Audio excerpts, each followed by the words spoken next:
Hola, otra capsulita para hablarte del amor más grande del universo, de aquel que te amó, te ama y te amará hasta la eternidad.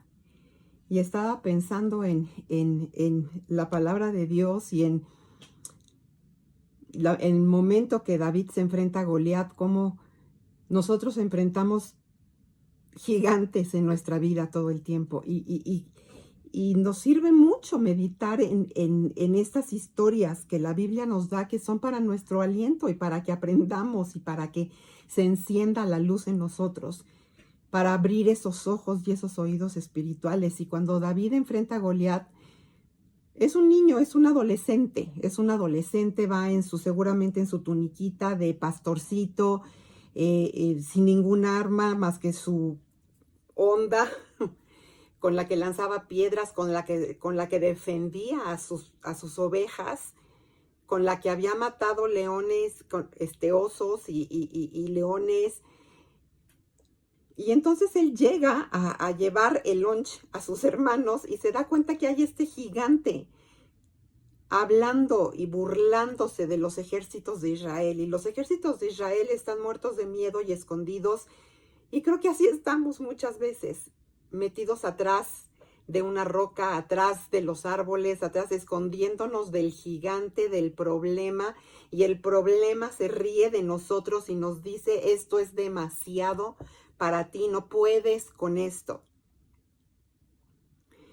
Y cuando David dice: yo soy, ya llevaba varios días el gigante diciendo: escojan un representante, escojan a alguien que los represente y venga contra mí. Si alguien logra vencerme, Israel vencerá. Y entonces todos los ejércitos el ejército estaba escondido y temblando. Y llega David, y me encanta porque en su corazón, en esa adoración y amor por Dios y en ese conocimiento que él tenía de Dios a través de una relación personal, de buscarlo, alabarlo, de escuchar de él allá en la montaña, en la oscuridad, esos salmos de David que escribe cuando está ahí a solas en la montaña con sus ovejas y busca a Dios y adora a Dios y desde su corazón clama: el Señor es mi pastor. Con ese amor en su corazón, escucha a este gigante burlándose de Dios, del Dios de Israel, y burlándose de los ejércitos de Israel. Y entonces dice: ¿quién es este filisteo incircunciso que se atreve a venir en contra de mi Dios? Y se para enfrente del gigante, y cuando se para enfrente del gigante, tanto el gigante como todo el ejército de los filisteos se mueren de la risa y dice: como este escuincle, no se burlen de mí como me mandan este escuincle. Ya está el gigante con toda su armadura, con su espada que es más grande que David. Y dice: va a venir este escuincle en contra de mí, y se carcajea. Y quién sabe si en esa carcajada, en esa burla, David apunta su onda y exactamente en el hueco del casco de Goliat entra esa piedra por gracia y misericordia de Dios, y da en donde tenía que dar, y Goliat cae. Goliat cae, y David coge su espada y con su espada le corta la cabeza. E Israel prevalece contra los filisteos. ¿Por qué? Porque David enfrentó a ese gigante no en sus fuerzas. Él no podía contra ese gigante, era imposible que David pudiera contra ese gigante. Un guerrero experto, un guerrero con años de experiencia, con una armadura desde la cabeza hasta los pies, con una espada enorme. Y él, sin nada más que una onda en su mano y una fe enorme en el Dios de Israel. Y le dice a Goliat: yo no vengo, tú vienes contra mí con tu jabalina y con todas estas cosas, pero yo vengo contra ti en el nombre del Dios de los ejércitos, en el nombre del Rey de todos los ejércitos. Yo vengo contra ti en el nombre de mi Dios. Y David se para ahí con esa fe y él sabe que no es suya la batalla, que la batalla es de Dios y que él se para con esa fe y con esa firmeza y eso es lo que vence al gigante. Y yo quiero decirte hoy que tenemos un Dios de pactos, un Dios que juró por sí mismo, te juró no dejarte y no abandonarte, jamás te dejaré y jamás te abandonaré. Juró, hizo un pacto con Abraham, hizo un pacto con Noé, hizo un pacto con Moisés y hace un pacto contigo. Y a través de todo el Antiguo Testamento, a través del antiguo pacto, nos damos cuenta que Él nos está señalando y nos está hablando a través del tabernáculo de Moisés, del Cordero de Dios que venía por nosotros, que venía a abrirnos la puerta para entrar en su presencia. Qué precioso Dios que nos da toda esta palabra y todas estas historias para darnos cuenta de quién es Él y de quién es del que está hablando a través de todas esas historias. Y encontré algo que me encantó cuando la primera Pascua, cuando va a sacar a su pueblo de Egipto, ese pueblo que lleva 400 y pico años de esclavitud, y Dios se acuerda de su pueblo, se acuerda de su pacto, y saca a su pueblo con mano poderosa y les establece la primera Pascua y les dice, así van a matar al cordero y así lo van a comer y esto es lo que tienen que hacer. Eso está en Éxodo 12, ahí puedes leer la Pascua. Y en el versículo 5 dice, el animal será sin defecto, macho de 1 año, lo tomarás de las ovejas o de las cabras, y lo guardarás hasta el día 14 de este mes, y lo inmolará toda la congregación. Y esta fiesta se establece desde esta primera Pascua es un precepto, todos los años vas a festejar, y esa fiesta significaba el cordero que quitaba el pecado del mundo, el cordero que moría, el sustituto, esa sangre que cubría los pecados y que estaba apuntando al Cordero de Dios que venía a quitar el pecado del mundo y a salvarnos de ese pecado, del yugo del pecado. Y aquí vemos que dice en el versículo 7, y tomarán de la sangre y la pondrán en los 2 postes y en el dintel de las casas en que lo han de comer.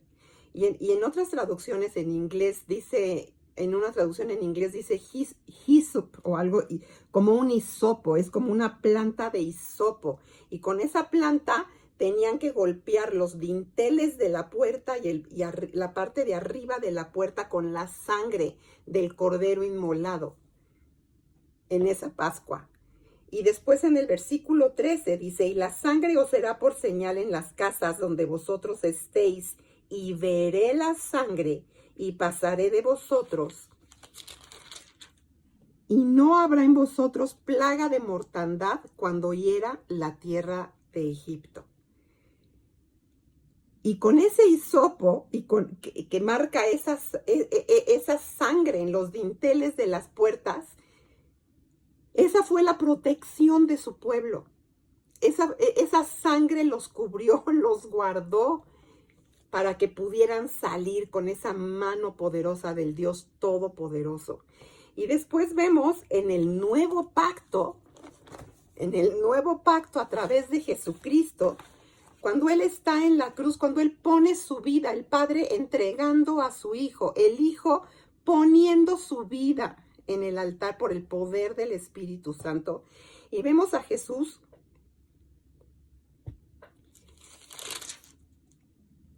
padeciendo en la cruz,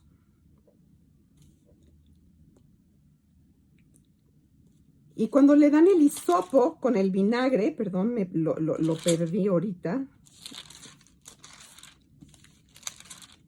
le dan el hisopo con el vinagre, levanta el soldado un hisopo con el vinagre, y es en el momento que Jesús clama y dice, consumado es. consumado es. Inclina su cabeza y entrega su espíritu. Y en ese momento dice la palabra que se rasga el velo del templo, el velo que dividía el lugar santo del lugar santísimo en el tabernáculo, que significaba la presencia de Dios, mostrándonos que ya la presencia de Dios no está ahí, no está en un lugar hecho por manos humanas, no está en un lugar establecido, va a estar en cada corazón, en cada hijo que acepte y reciba el regalo de su salvación. Pero me encantó que es el mismo concepto. En la primera Pascua cogerás el hisopo y lo pondrás, con ese hisopo pondrás la sangre sobre los dinteles de las puertas de tu casa. Y aquí vemos en la cruz que le dan a beber vinagre con ese hisopo, y después él entrega su espíritu, le entierran esa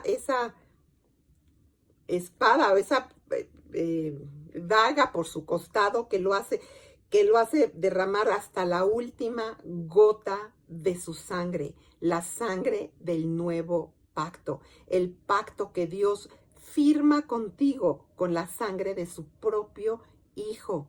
Él entrega su vida en el altar, entrega todo. Él obedece, dice la palabra en Hebreos, obedece hasta la muerte, y muerte de cruz. Toma la forma de siervo y obedece por amor a ti, por amor a ti y por tenerte con Él por toda la eternidad. Y te hace este regalo y dice, consumado es. Y en el momento que Él dice, consumado es, ya no hay nada que hacer, ya no se le puede agregar nada. Él hizo lo que tenía que hacer. Ya no podemos agregarle absolutamente nada. Y dice la palabra que Él se sienta a la diestra de Dios en las alturas. Y se sienta porque la obra ya está hecha, porque ya se terminó la obra, porque Él ya pagó el precio, porque Él ya enfrentó el juicio, porque Él ya pagó el precio del pecado. Y cuando tú recibes ese regalo de su amor, de ese pacto eterno, a través de su sangre, tienes una vida nueva. Dice la palabra que naces de nuevo. Hay una nueva vida en ti, y esa vida nueva solamente puede venir a través de Jesucristo, de abrir tu corazón y decirle, Padre, gracias por Cristo, gracias Señor por su sacrificio, gracias Padre por ese amor que me has mostrado a través de la vida de tu Hijo, gracias Señor por venir y hacerte a nuestro nivel, ponerte a nuestro nivel para mostrarnos, enseñarnos y llevarnos hasta tu presencia. Gracias, Señor. Abro mi corazón y acepto, Padre, acepto ese sacrificio. Acepto el sacrificio de Cristo, Señor, y abro mi corazón para declarar a Jesucristo mi Señor y mi Salvador, porque Él paga el precio por mí. Gracias, Padre. Y gracias a eso, gracias a esa sangre, cuando clamamos la sangre de Jesús, cuando declaramos la sangre de Cristo sobre nuestras vidas, sobre la vida de nuestros hijos, cuando oras y clamas la sangre de Jesús, estás clamando la sangre del pacto. Y Dios juró sobre la sangre de su Hijo por ese pacto. Y tú estás parada en ese pacto con Dios, en el que te ha jurado que no te dejará y no te desamparará. Y si hoy estás enfrentando un gigante, recuerda a David y recuerda que en tus fuerzas no puedes y que el gigante es demasiado grande y que parece imposible.